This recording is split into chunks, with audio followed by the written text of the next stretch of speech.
So you want to start a YouTube channel from scratch with 0 subscribers. I know a little something about that. But then that little voice in your head says, "Who am I to start this? I have 0 subscribers." Well, friend, let me tell you something. I know exactly what that feels like, because very recently, I accidentally deleted the very channel you are watching right now. Yep, really. So I had to start over, from 0. No audience waiting, no safety net, just a blank slate. But here's the interesting part.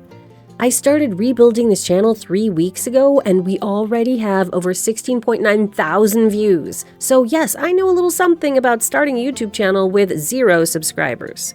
And the first thing I want you to understand is you do not need to have it all figured out before you begin. You just need to start in the right place.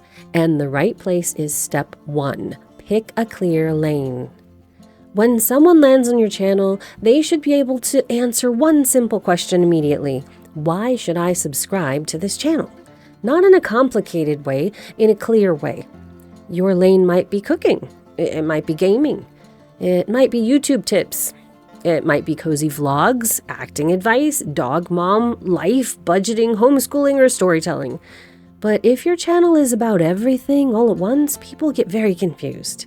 And confused viewers do not subscribe. Clarity always wins.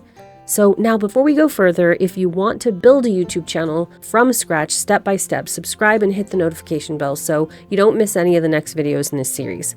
Quick introduction. I'm Donnie Mercado. I have an MFA in acting from NYU, and I dove into YouTube because I was tired of not being cast. I am in the Video Ranking Academy with Sean Kennel. My affiliate link will be in the description, and I'm just here to help you along this journey because I'm rebuilding this channel right alongside you. My original channel at Donnie Mercado has 7 million lifetime views, so everything I teach here comes from real experience, not theory.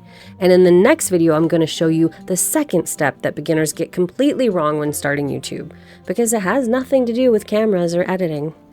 Click the next video in this series and I'll see you there.